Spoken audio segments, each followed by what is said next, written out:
V F ಡಿಯಿಂದ ನಾವು induction ಮೋಟರ್ನ ಯಾವ ಥರ ರನ್ ಮಾಡೋದು ಅಂತ ನೋಡೋಣ. ಇಂಡಕ್ಷನ್ ಮೋಟರ್ ರನ್ ಮಾಡಬೇಕು ಅಂದರೆ ನಾವು ಇಂಡಕ್ಷನ್ ಮೋಟರ್ ಸ್ಪೀಡ್ ಕಂಟ್ರೋಲ್ ಮಾಡೋಕ್ಕೆ ನಾವೇನು ಯೂಸ್ ಮಾಡ್ತಿದ್ವಿ, ವಿ ಎಫ್ ಡಿ ಅಂತ ಯೂಸ್ ಮಾಡ್ತೀವಿ. ವಿ ಎಫ್ ಡಿ ಅಂದರೆ ವೇರಿಯಬಲ್ ಫ್ರೀಕ್ವೆನ್ಸಿ ಡ್ರೈವ್. ನಾವು ಫ್ರೀಕ್ವೆನ್ಸಿನ ವೇರಿ ಮಾಡ್ಕೊಂಡು ನಾವೇನು ಮಾಡ್ತೀವಿ, ಸ್ಪೀಡ್ನ ಕಂಟ್ರೋಲ್ ಮಾಡ್ತೀವಿ. ಇದಕ್ಕೆ ವೈರಿಂಗ್ ಯಾವ ಥರ ಮಾಡಬೇಕು ಅಂತ ತೋರಿಸ್ತೀವಿ. ಮಾಡಬೇಕು ಅಂದರೆ ಫಸ್ಟ್ ಇಲ್ಲಿ ನೀವು ನೋಡಿದ್ರೆ 2 24 ವೋಲ್ಟ್ಸ್ ಇದೆ, 2 0 ವೋಲ್ಟ್ಸ್ ಇದೆ, DI ಕಾಮನ್ ಇದೆ, ಡಿಜಿಟಲ್ ಔಟ್ಪುಟ್ಸ್ 2 ಇದೆ, ನಮಗೆ ಡಿಜಿಟಲ್ ಇನ್ಪುಟ್ಸ್ 4 ಇದೆ. ಅಂದರೆ ಡಿಜಿಟಲ್ ಇನ್ಪುಟ್ಸ್ ಅಂದರೆ ವಿ ಎಫ್ ಡಿಯ ಇನ್ಪುಟ್ಟು ನಮ್ಮ PLC ಇಂದ ಔಟ್ಪುಟ್ಟು. PLC ಔಟ್ಪುಟ್ನ ತೊಗೊಬಂದ್ಬಿಟ್ಟು ನಾವೇನು ಮಾಡ್ತೀವಿ, ಡಿಜಿಟಲ್ ಇನ್ಪುಟ್ ಕೊಡಬೇಕು. ಬಟ್ ಅದಕ್ಕೆ ಏನು ಮಾಡಬೇಕು ಅಂದರೆ ನಾವಿಲ್ಲಿ 0 ವೋಲ್ಟ್ಸಿಂದ ಒಂದು ವೈರ್ನ ಕನೆಕ್ಟ್ ಮಾಡಿ ಆ ವೈರ್ನ ಡಿಜಿಟಲ್ ಇನ್ಪುಟ್ ಕಾಮನ್ಗೆ 0 ವೋಲ್ಟ್ಸ್ ಕೊಡಬೇಕು. ಏನಕ್ಕೆ ಅಂದರೆ PLC ಔಟ್ಪುಟ್ 24 ವೋಲ್ಟ್ಸ್ ಕೊಡೋದ್ರಿಂದ ನಮಗೆ 0 ವೋಲ್ಟ್ಸ್ ಕಾಮನ್ನು ವಿ ಎಫ್ ಡಿಗೆ ಕೊಡಬೇಕು. ಇನ್ನೂ ಒಂದು 0 ವೋಲ್ಟ್ಸ್, ಇವಾಗ ನಾವು ಅನಲಾಗ್ ಥ್ರೂ ನಾವು ಸ್ಪೀಡ್ನ ಕಂಟ್ರೋಲ್ ಮಾಡ್ತಿರೋದ್ರಿಂದ ಮತ್ತೊಂದು 0 ವೋಲ್ಟ್ಸ್ನ ಕನೆಕ್ಟ್ ಮಾಡಿ ಆ 0 ವೋಲ್ಟ್ಸ್ನ ಅನಲಾಗ್ AI ಕಾಮನ್ಗೆ ಕನೆಕ್ಟ್ ಮಾಡಬೇಕು. ಇಲ್ಲಿ 0 ವೋಲ್ಟ್ಸ್ ಇದೆ, ಈ 0 ವೋಲ್ಟ್ಸ್ಗೆ ಕನೆಕ್ಟ್ ಮಾಡಬೇಕು 5 ನಂಬರ್ಗೆ. ಆಯಿತಾ? ಇಷ್ಟು ಕನೆಕ್ಟ್ ಮಾಡಿದ್ಮೇಲೆ ಈಗ ನೀವೇನು ಮಾಡಿದ್ವಿ, ಕಾಮನ್ ಕನೆಕ್ಷನನ್ನು ಕೊಟ್ರಿ. ಈಗ ನಿಮ್ಮ ಡಿಜಿಟಲ್ ಇನ್ಪುಟ್ಸ್ನ ಕನೆಕ್ಟ್ ಮಾಡಬೇಕು. ಡಿಜಿಟಲ್ ಇನ್ಪುಟ್ಸ್ನ ಕನೆಕ್ಟ್ ಮಾಡಬೇಕು ಅಂದರೆ ಫಸ್ಟ್ ಏನು ಮಾಡಬೇಕು, ಡಿಜಿಟಲ್ ಇನ್ಪುಟ್ ಫಸ್ಟ್ DI1 ಬಂದುಬಿಟ್ಟು ನಿಮ್ಮದು ಮೋಟ್ರನ್ನ ಸ್ಟಾರ್ಟ್ ಮಾಡುತ್ತೆ. ಫಾರ್ವರ್ಡ್ ರೊಟೇಷನ್, ರಿವರ್ಸ್ ರೊಟೇಷನ್, ಈ ಥರ ಒನ್ ಡೈರೆಕ್ಷನಲ್ಲಿ ಮೋಟರ್ನ ಸ್ಟಾರ್ಟ್ ಮಾಡುತ್ತೆ. DI2 ಬಂದುಬಿಟ್ಟು ಮೋಟ್ರನ್ನ ಫಾರ್ವರ್ಡ್ ಇದ್ದರೆ ರಿವರ್ಸ್ ಮಾಡುತ್ತೆ. ಅಂದರೆ ಪೊಸಿಷನ್ ಮೀನ್ಸ್ ರೊಟೇಷನನ್ನು ಚೇಂಜ್ ಮಾಡುತ್ತೆ. ಈಗ ನಾನೇನು ಮಾಡ್ತೀನಿ, ಒಂದು ವೈರ್ನ ತೊಗೊಂಡು DI1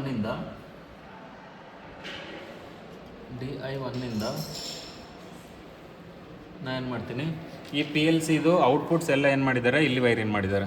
ಅದರಿಂದ ಇಲ್ಲಿ DI1 ಒಂದು ತೊಗೊಂಡು Q4.0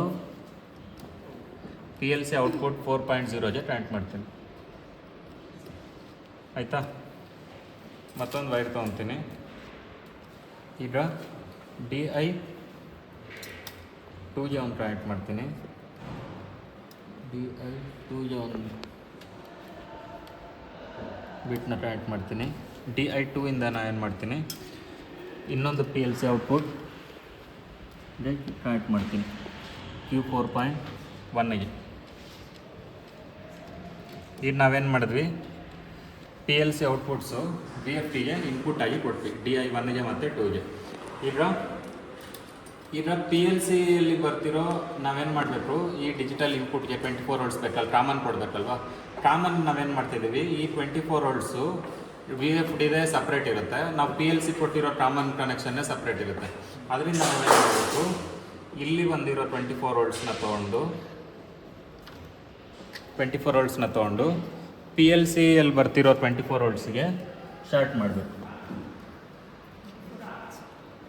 24 ವೋಲ್ಟ್ಸ್ ಪಾಸಿಟಿವ್ಗೆ ಶಾರ್ಟ್ ಮಾಡಬೇಕು. ಆಯಿತಾ? ಪಾಸಿಟಿವ್ಗೆ ಕನೆಕ್ಟ್ ಮಾಡಿದ್ರಿ. ಆಯಿತಾ? ಇನ್ನು ನೆಕ್ಸ್ಟ್ ನಾವೇನು ಮಾಡಬೇಕು, ಇನ್ನೊಂದು ವೈರಿಂಗ್ ಇದೆ. ನೆಕ್ಸ್ಟ್ 0 ವೋಲ್ಟ್ಸ್ನ ಕನೆಕ್ಟ್ ಮಾಡಬೇಕು. 0 ವೋಲ್ಟ್ಸ್ನ ಕನೆಕ್ಟ್ ಮಾಡಾಗಿದೆ. ಈಗ ನಾವೇನು ಮಾಡಬೇಕು, ಒಂದು PLCಯಿಂದ ಅನಲಾಗ್ ಥ್ರೂ ನಾವೇನು ಮಾಡ್ತಿದ್ವಿ, ಸ್ಪೀಡ್ನ ಕಂಟ್ರೋಲ್ ಮಾಡ್ತಿದ್ವಿ. ಅದರಿಂದ ನಾವು ಅನಲಾಗ್ಗೆ 0 ವೋಲ್ಟ್ಸ್ ಕೊಟ್ಟಿದ್ದೀವಿ. ಈಗ ನೆಕ್ಸ್ಟ್ ಏನು ಮಾಡಬೇಕು, 0 ವೋಲ್ಟ್ಸ್ ಒಂದು ವೈರ್ನ ತೊಗೊಂಡು AI1ಗೆ ಒಂದು ವೈರ್ನ ಕನೆಕ್ಟ್ ಮಾಡಬೇಕು. AI1 ಅಂದರೆ ಅನಲಾಗ್ ಇನ್ಪುಟ್ 1 ಅಂತ. ನಾವೇನು ಮಾಡಬೇಕು, ಅನಲಾಗ್ ಇನ್ಪುಟ್ 1 ನಮ್ಮದು ವಿ ಎಫ್ ಡಿಯಲ್ಲಿ ಅನಲಾಗ್ ಇನ್ಪುಟ್ 1 ಇನ್ಪುಟ್ ಆದರೆ PLCಯಲ್ಲಿ ಔಟ್ಪುಟ್ ಕನೆಕ್ಷನ್ ಮಾಡಬೇಕು. PLCದು ಔಟ್ಪುಟ್ಟು ಅನಲಾಗ್ ಕನೆಕ್ಷನಲ್ಲಿ ವಿ ಎಫ್ ಡಿಗೆ ಇನ್ಪುಟ್ಟು. ಇಲ್ಲಿ ನಾವೇನು ಮಾಡ್ತೀವಿ, ಒಂದು ವೈರ್ನ ತೊಗೊಂಡು ಇಲ್ಲಿ ನೋಡಿ AO0 ಅಂತ ಇದೆಯಲ್ವ, AO0ಗೆ ವೈರಿಂಗ್ ಮಾಡ್ತೀನಿ. ಅಂದರೆ PLCದು ಅನಲಾಗ್ ಔಟ್ಪುಟ್ಗೆ ಕನೆಕ್ಟ್ ಮಾಡ್ತಿದ್ದೀನಿ. ಆಯಿತಾ? ನೆಕ್ಸ್ಟ್ ನಾನು ಏನು ಮಾಡ್ತೀನಿ, ಮತ್ತೊಂದು ವೈರ್ ತೊಗೊಂಡು ಇಲ್ಲಿ ಅನಲಾಗ್ ಔಟ್ಪುಟ್ಟು ಪಾಸಿಟಿವ್ ಕನೆಕ್ಟ್ ಮಾಡಿದ್ದೀನಿ. ಅನಲಾಗ್ ಔಟ್ಪುಟ್ಟಲ್ಲಿ ನೆಗೆಟಿವ್ ಇರುತ್ತೆ, ಅಲ್ಲಿಂದ ಒಂದು ವೈರ್ನ ತೊಗೊಂಡು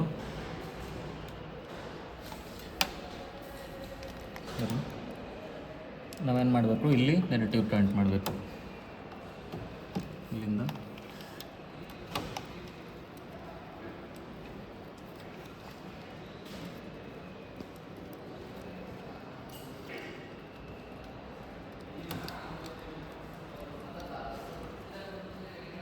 ಇಲ್ಲಿ ಕನೆಕ್ಟ್ ಮಾಡಬೇಕು. ಇಷ್ಟು ವೈರಿಂಗ್ ಮಾಡಿದ್ರೆ ನಿಮ್ಮದು ಡ್ರೈವ್ ಕನೆಕ್ಷನ್ ಆಯಿತು. ಈಗ ಮೋಟರ್ ಕನೆಕ್ಷನ್ ಮಾಡಬೇಕಲ್ವ. ಮೋಟರಲ್ಲಿ 3 ವೈರ್ಸ್ ಇರುತ್ತೆ, ಆರ್ ವೈ ಬಿನ ತೊಗೊಂಡು ಈಗ ನಾವು ಡ್ರೈವ್ ಆನ್ ಆಗಲಿಕ್ಕೆ ನಾವೇನು ಮಾಡಿದ್ದೀವಿ, 240 ವೋಲ್ಟ್ಸಿಂದ ಡ್ರೈವ್ನ ಆನ್ ಮಾಡ್ತಿದ್ದೀವಿ. ಬಟ್ ಇದೇನು ಮಾಡುತ್ತೆ, ನಮ್ಮ ಮೋಟರ್ ಇಂಡಕ್ಷನ್ ಮೋಟರ್ ಬಂದುಬಿಟ್ಟು 3 ಫೇಸ್ ಮೋಟರು. ಡ್ರೈವ್ ಏನು ಮಾಡುತ್ತೆ, 240 ವೋಲ್ಟ್ಸ್ನ ಏನು ಮಾಡುತ್ತೆ, ತ್ರೀ ಫೇಸ್ ಪವರ್ ಆಗಿ ಕನ್ವರ್ಟ್ ಮಾಡಿಬಿಟ್ಟು ಏನು ಮಾಡುತ್ತೆ, ನಮಗೆ ಮೋಟ್ರನ್ನ ರನ್ ಮಾಡುತ್ತೆ. ಈ 3 ವೈರ್ ನೀವೇನು ಮಾಡಬೇಕು, ಇಲ್ಲಿಂದ 3 ವೈರ್ಸ್ ತೊಗೊಬಂದ್ಬಿಟ್ಟು ಎಲ್ಲಿ ಕನೆಕ್ಟ್ ಮಾಡಿದ್ದಾರೆ, UVW ಅಂತ ಕನೆಕ್ಟ್ ಮಾಡಿದ್ದಾರೆ. ನೀವು ಈ ಸೇಮ್ 3 ಕಲರ್ಸ್ನ ತೊಗೊಬಂದ್ಬಿಟ್ಟು UVWಗೆ ಕನೆಕ್ಟ್ ಮಾಡಿ.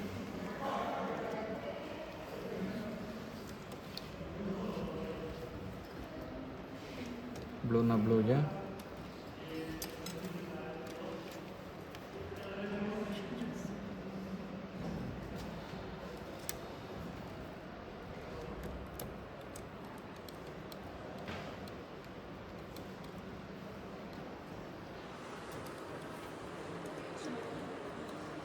ಎಲ್ಲರನ್ನು ಕನೆಕ್ಟ್ ಮಾಡ್ತೀರಾ. ನೆಕ್ಸ್ಟು ರೆಡ್ ತೊಗೊಂಡ್ಬಿಟ್ಟು ಯುಗೆ ಕನೆಕ್ಟ್ ಮಾಡಿ.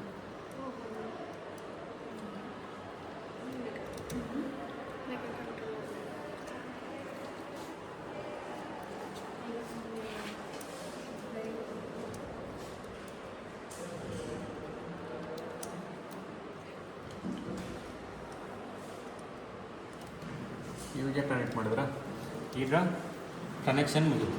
ಈಗ ನಾವು PLCಯಲ್ಲಿ ಪ್ರೋಗ್ರಾಮ್ ಯಾವ ಥರ ಬರೆಯೋದು ಅಂತ ನೋಡ್ಬೋದು. ಸರಿ, ಕಟ್ ಮಾಡಿ.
ಈ ಪಿ ಎಲ್ ಸಿ ಪ್ರೋಗ್ರಾಮ್ ಬರೋದಲ್ವ, ಪಿ ಎಲ್ ಸಿ ಪ್ರೋಗ್ರಾಮ್ ಬರೆದ್ಮೇಲೆ ಏನು ಮಾಡಿ, ಈಗ ನಾವು ಪುಷ್ ಬಟನ್ ಕನೆಕ್ಷನ್ ಕೊಡೋಣ. ನಾವು ಸ್ಟಾರ್ಟ್ ಪುಷ್ ಬಟನ್ಗೆ ಏನು ಕೊಟ್ಟಿದ್ದೀವಿ, ಐ 10.0 ಕೊಟ್ಟಿದ್ದೀವಿ. ಸ್ಟಾಪ್ ಪುಷ್ ಬಟನ್ ಐ 10.1 ಮತ್ತು ಡೈರೆಕ್ಷನ್ಗೆ ಐ 10.2 ಕೊಟ್ಟಿದ್ದೀವಿ. ಈಗ ನಾವೇನು ಮಾಡೋಣ, ವೈರಿಂಗ್ ಮಾಡೋಣ. ಇದನ್ನು ಓಪನ್ ಮಾಡಿ ಒಂದು ಪ್ರೋಗ್ರಾಮ್ ತೊಗೊಂಡು 10.1ಗೆ ಟೈಟ್ ಮಾಡಿ ಏನು ಮಾಡಿದ್ದಾರೆ, ಪಿ ಎಲ್ ಸಿ ಇನ್ಪುಟ್ನ ಈ 10.1ಗೆ ಕನೆಕ್ಟ್ ಮಾಡಿದ್ದಾರೆ. ಈ 10.1ಇಂದ ಏನು ಮಾಡ್ತೀನಿ, ಇಲ್ಲಿರೋ ಪುಷ್ ಬಟನ್ 1ಗೆ ಕನೆಕ್ಟ್ ಮಾಡ್ತೀನಿ. ಇಲ್ಲಿರೋ ಪುಷ್ ಬಟನ್ 1, ಆ ಪುಷ್ ಬಟನ್ 1 ಇಲ್ಲಿ ವೈರಿಂಗ್ ಮಾಡಿದ್ದಾರೆ. ಪುಷ್ ಬಟನ್ PB01 ಇಟ್ಟು ಟೈಟ್ ಮಾಡ್ತೀನಿ.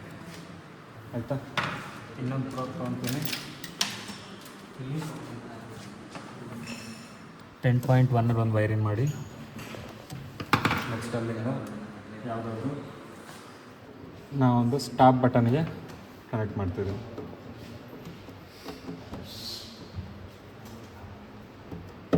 ನಾನು ಸ್ಟಾಪ್ ಬಟನ್ ಬಂದುಬಿಟ್ಟು ಇದು ಈ ಸ್ಟಾಪ್ ಬಟನ್ನ ಯೂಸ್ ಮಾಡ್ತಿದ್ದೀನಿ.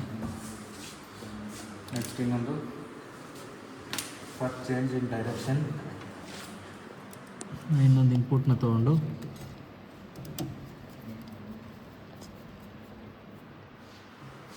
ಇದನ್ನು ಇಲ್ಲಿ ಸೆಲೆಕ್ಟರ್ ಸ್ವಿಚ್ಗೆ ಕನೆಕ್ಟ್ ಮಾಡ್ತೀವಿ.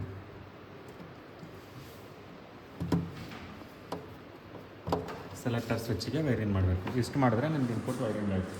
ಇದು ಬಂದುಬಿಟ್ಟು selector switch for direction change ಆಗಲಿಕ್ಕೆ ಇಲ್ಲಿ ಪ್ರೆಸ್ ಮಾಡಿದ್ರೆ ಸ್ಟಾರ್ಟ್ ಆಗುತ್ತೆ. ಈಗ ನಮ್ಮ ಮೋಟರ್ ಯಾವ ಥರ ಸ್ಟಾರ್ಟ್ ಆಗುತ್ತೆ ಅಂದರೆ ನೋಡಿ, ಈ ಮೋಟರ್ ಇದೆಯಲ್ಲ, ನೀವು ಜಸ್ಟ್ ಸ್ಟಾರ್ಟ್ ಪ್ರೆಸ್ ಮಾಡಿದ ತಕ್ಷಣ ನಿಮ್ಮ ಮೋಟ್ರ್ ಏನಾಗುತ್ತೆ, ಸ್ಟಾರ್ಟ್ ಆಗುತ್ತೆ. ಸ್ಟಾಪ್ ಪ್ರೆಸ್ ಮಾಡಿದಾಗ ಮೋಟರ್ ಸ್ಟಾಪ್ ಆಗುತ್ತೆ. ನೀವು ಡೈರೆಕ್ಷನ್ ಚೇಂಜ್ ಮಾಡಿ ಮತ್ತೆ ಸ್ಟಾರ್ಟ್ ಮಾಡಿದಾಗ ಮೋಟರ್ ಡೈರೆಕ್ಷನ್ ಚೇಂಜ್ ಆಗುತ್ತೆ. ಇದ್ರದ್ದು ಸ್ಪೀಡ್ ನೀವೇನಾದರೂ ಚೇಂಜ್ ಮಾಡಬೇಕು ಅಂದರೆ ಜಸ್ಟ್ ಇಲ್ಲಿ ಬಂದು ಇಲ್ಲಿ P L C L normals value ಇದೆಯಲ್ವ, ಈ ವ್ಯಾಲ್ಯೂನ ಜಸ್ಟ್ ಚೇಂಜ್ ಮಾಡೋದ್ರಿಂದ ನಿಮ್ಮ ಸ್ಪೀಡ್ ಏನಾಗುತ್ತೆ, VFDದು ಸ್ಪೀಡನ್ನ ಕಡಿಮೆ ಮಾಡಬೇಕು. ನೆಕ್ಸ್ಟ್ ಇದನ್ನು ಮತ್ತು ಒಂದು 5000 ಕೊಡೋಣ ವ್ಯಾಲ್ಯೂ. ಅಪ್ ಟು 27648 ನೀವು ಎಷ್ಟು ವ್ಯಾಲ್ಯೂ ಆದರೂ ಕೊಡ್ಬೋದು. ಈಗ ನೋಡಿ ಸ್ಪೀಡ್ ಕಡಿಮೆ ಆಗ್ತಿದೆ. ನೀವು ಮ್ಯಾಕ್ಸಿಮಮ್ ಸ್ಪೀಡನ್ನ ನೀವು ಯುಟಿಲೈಸ್ ಮಾಡಬೇಕು ಅಂದಾಗ ನೀವಿಲ್ಲಿ 27648 ವ್ಯಾಲ್ಯೂ ಕೊಡಿ. ಈಗೇನಾಗುತ್ತೆ, ನೀವು ಮ್ಯಾಕ್ಸಿಮಮ್ ಸ್ಪೀಡನ್ನ ಯುಟಿಲೈಸ್ ಮಾಡ್ಬೋದು. ಇಲ್ಲಿ ಮ್ಯಾಕ್ಸಿಮಮ್ ಸ್ಪೀಡಲ್ಲಿ ನಿಮ್ಮ ಮೋಟರ್ ರನ್ ಆಗುತ್ತೆ. ಮತ್ತು ಇಲ್ಲಿ ಸ್ಟಾಪ್ ಬಟನ್ ಪ್ರೆಸ್ ಮಾಡೋದ್ರಿಂದ ಮಾಡಿದ್ರೆ ಸ್ಟಾಪ್ ಆಗುತ್ತೆ. ನೀವು ಸ್ಟಾಪ್ ಆದಮೇಲೆ ಡೈರೆಕ್ಷನ್ ಏನಾದರೂ ಚೇಂಜ್ ಮಾಡಬೇಕು ಅಂದ್ಕೊಂಡ್ರೆ ಜಸ್ಟ್ ಈ ಸೆಲೆಕ್ಟರ್ ಸ್ವಿಚ್ನ ಟರ್ನ್ ಮಾಡಿ ಮತ್ತೆ ಸ್ಟಾರ್ಟ್ ಮಾಡಿ, ಡೈರೆಕ್ಷನ್ ಚೇಂಜ್ ಆಗುತ್ತೆ. ಆಗುತ್ತೆ, ನೀವು ಚೇಂಜ್ ಮಾಡಿದ್ರು ಮತ್ತೆ ಸ್ಟಾಪ್ ಆಗುತ್ತೆ. ಸ್ಟಾಪ್ ಆದಮೇಲೆ ಆಟೋಮೆಟಿಕಲಿ ಏನು ಮಾಡುತ್ತೆ, ಡೈರೆಕ್ಷನ್ ಚೇಂಜ್ ಆಗುತ್ತೆ. VFD ಯೂಸ್ ಮಾಡೋದ್ರಿಂದ ಮೋಟಾರ್ಗೆ ಸೇಫ್ಟಿ ಅನ್ನೋದು ಜಾಸ್ತಿ ಇರುತ್ತೆ.